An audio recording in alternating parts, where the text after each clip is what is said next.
கோலிவுட்டின் முன்னணி நட்சத்திரமான அஜித் குமாருக்கு அண்மையில் சென்னையில் உள்ள தனியார் மருத்துவமனையில் முழு உடல் பரிசோதனைக்காக அனுமதிக்கப்பட்டதாக தகவல் வெளியானது.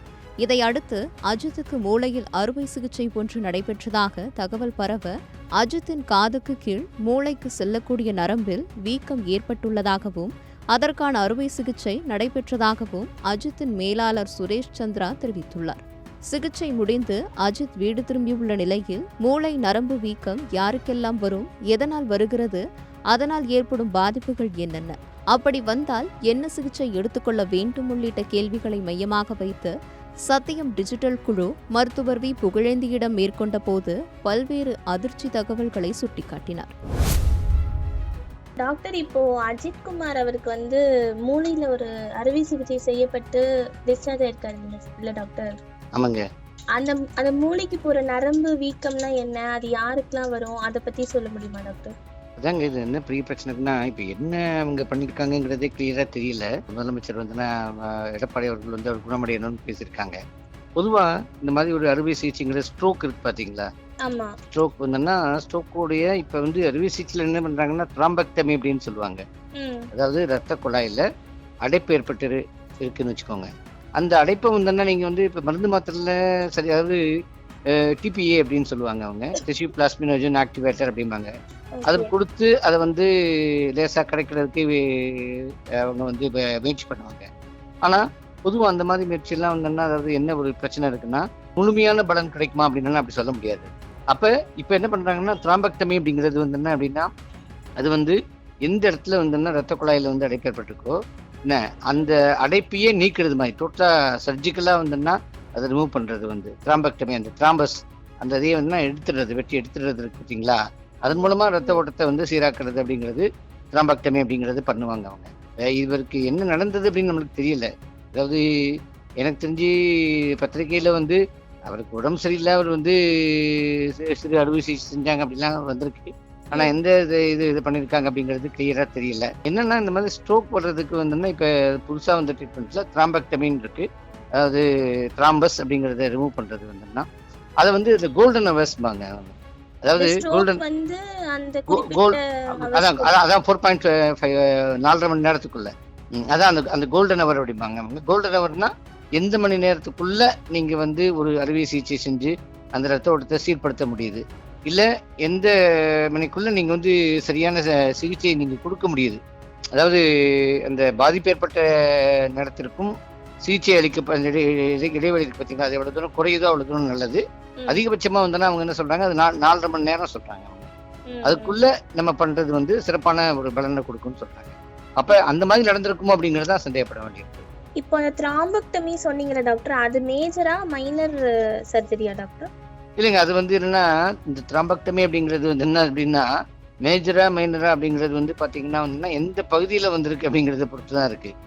மூளையில இப்ப வெளிப்பகுதி இருக்கு, அங்க ரத்த ஓட்டம் அதுனா லேசா பண்ணிடலாம். அதுல எந்த சிரமம் இருக்காது அது. ஆனா நீங்க யோசிச்சு பாருங்க, உள்ளூர ஒரு இடத்துல அதாவது மூளை இதுக்குள்ள ஒரு உள்ளூர் ஒரு இடத்துல இருக்குன்னு வச்சுக்கோங்க. அப்ப அந்த இடத்த ரீச் பண்ணி அசஸ் பண்ணி அதை பண்றதுக்கு பாத்தீங்களா, அதுல நம்மளுக்கு கொஞ்சம் கொஞ்சம் சிக்கல் சிரமம் இருக்கலாம். ஆனா வெளிப்பகுதியில இருந்து இன்னும் எளிதா பண்ண முடியும், அது அவ்வளவுதான். இப்ப இந்த ஸ்ட்ரோக்கோ இல்ல அது எதுவா இருந்தாலுமே, இது மக்களுக்கு நீங்க என்ன மாதிரி அறிகுறிகள் இருந்தா உடனடியா மருத்துவரை பார்க்கணும் அப்படின்னு சொல்லுவீங்க? இல்ல, பொதுவா பாத்தீங்கன்னா நம்ம ஸ்ட்ரோக்ல என்ன மாதிரியான இது ஆரம்பத்துல அப்படின்னா, கை கால்கள் அதாவது நம்ம நம்ம வழக்கமா இயக்கம் இருக்கிறது பதிலா அது அப்படியே தொங்கி விடுற மாதிரி விடுறது, இல்லைன்னா சரியா அங்க மூவ்மெண்ட் அதுல கை காலில் மூவ்மெண்ட் இல்லாம இருக்கிறது அப்படிங்கிற மாதிரி இருக்கலாம். வாய் இருக்கு பாத்தீங்களா, வாய் பேசுறதுல நாக்கு வாய் பேசுறதுல ஒரு குளறுபடி ஒரு மாதிரி அப்படி ஒரு சிம்டமா இருக்கலாம். திடீர்னு சில பகுதியில உணர்வே இல்லாம, உணர்வு அதாவது ஸ்கின்ல இருக்கக்கூடிய உணர்வு சென்சேஷன் டோட்டலா இல்லாம அப்படி இருக்கலாம். அதாவது அதுதான் இந்த மாதிரி சொன்ன மாதிரி வாய் ஒரு பக்கம் கோணிக்கிற மாதிரி அந்த மாதிரி போகலாம், அப்படி போகலாம். அது அப்ப நம்மளுக்கு நம்ம நரம்பு மண்டலம் சரியா செயல்படுறதுக்கான அது இல்லாம இந்த மாதிரி வந்துச்சுன்னா, திடீர்னு அது வருது அப்படின்னா கண்டிப்பா அந்த மாதிரியான சந்தேகப்படணும். இப்போ இந்த ஸ்ட்ரோக்லேயே 2 தான் சொல்லுவாங்க அவங்க. அது த்ராம்பஸ் ஃபார்மேஷன் ஓவர் நைட்டு நடக்கும், உடனடியாக நடக்காது. அது கொஞ்சம் நாள் பட அதாவது கொஞ்சம் 2 மணி நேரங்கள் எடுத்து நடக்கும். ஆனால் இப்போ ரத்த கசிவு வருதுன்னு வச்சுக்கோங்களேன், அதெல்லாம் வந்தோன்னா இமீடியட்டாகவே நடக்கும். அது முந்தின செகண்ட் வரைக்கும் அவங்க நல்லா இருப்பாங்க, மறுநாள் திடீர்னு நடக்கும். வந்தோன்னா ரத்த குழாயில் வந்து கசிவு ஏற்படுறது அப்படிங்கிறது, ரத்த குழாயில் வெடிப்பு ஏற்படுறது அப்படிங்கிறது ரொம்ப குயிக்காக நடக்கும், ஃபாஸ்ட்டாக நடக்கும். அது வந்தோன்னா உடனடியாக தெரியும் எஃபெக்ட். ஸோ இந்த மாதிரி இதை வந்தோன்னா நம்ம வந்து கொஞ்சம் கவனமாக நம்ம வந்தோன்னா இருக்கணும். சில சமயம் ஆல்டர்டு சென்சோரியம் அப்படின்னே இருப்பாங்க.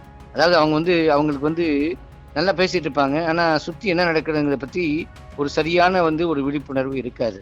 ஆல்டர்டு சென்சோரியம்பாங்க. அப்படி இருந்தால் கூட நீங்கள் ஸ்ட்ரோக் மாதிரி சந்தேகப்படணும்.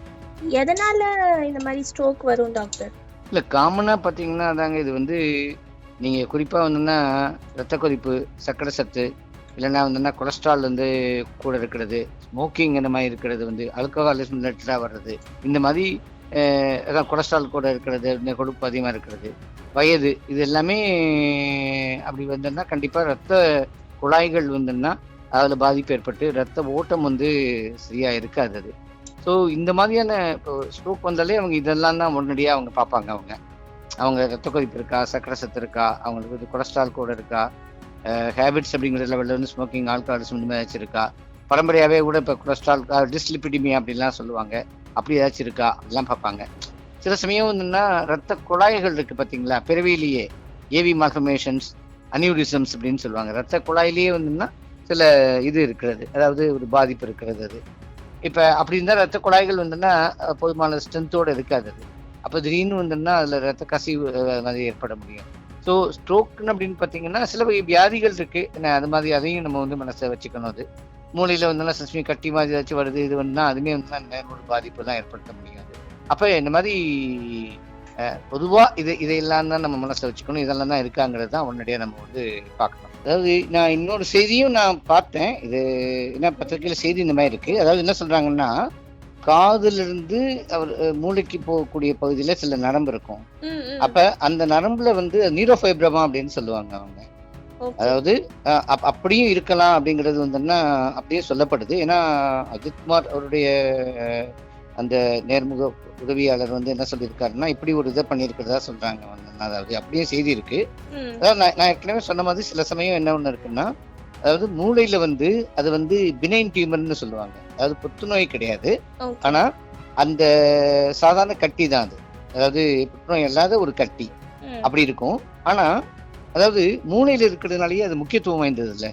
மூளையில இருக்கிறதுனாலயே வந்துன்னா சில சமயம் வந்துன்னா ப்ரெஷர் எஃபெக்ட் அப்படின்னு சொல்லுவாங்க அவங்க. அழுத்தம், அதாவது அது வளர்ச்சியினால வந்துன்னா அழுத்தம் வந்து பக்கத்தில் உள்ள பகுதியில் அழுத்தம் கொடுக்க முடியாது. அப்படி இருக்கிறதுனாலயே வந்துன்னா அதாவது சில சமயம் வந்துன்னா அதாவது பாதிப்புகள் வந்து வர முடியும். அதாவது அது ரத்த கசிவோ இல்லைன்னா காது கேட்காம போறதோ அந்த மாதிரிலாம் கூட சில சமயம் வர்றதுக்கான வாய்ப்புகள் இருக்கு. அப்ப அப்படியும் சொல்லப்படுது வந்துன்னா அதாவது நியூரோஃபைப்ரோமா அப்படின்னு இருக்கக்கூடிய புற்றுநோய் இல்லாமல் இருக்கக்கூடிய ஒரு கட்டி. அப்ப ஒருவேளை வந்துன்னா அதாவது அது வந்து அதுமே வந்துன்னா அதாவது அது அகற்றப்பட்டிருக்கு. இன்ஃபேக்ட் ஆப்ரேஷன் தியேட்டர் முடிஞ்ச பிறகு ஒரு வார்டுக்கு நடந்து அவரே வந்திருக்காரு அப்படிங்கிற மாதிரிலாம் இருக்கு.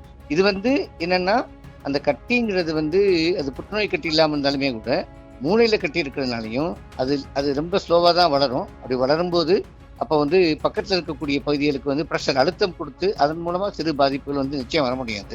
அப்ப அது வந்து அது பரவாது, மற்ற இடத்துக்குலாம் பரவாது. அது இருந்தாலும் மூளையில இருக்கிறதுனாலேயே வந்துன்னா முக்கியமான பகுதியில் இருந்ததுன்னா அறுவை சிகிச்சை மூலமா அவங்க எடுப்பாங்க. சில சமயம் முழுமையா எடுக்கிறது வந்துன்னா பாசிபிள் இல்லை. அப்ப முடிந்த அளவுக்கு எவ்வளவு எடுக்க முடியுமோ அவ்வளவு எடுக்கிறதுக்கான வாய்ப்பு இருக்கு.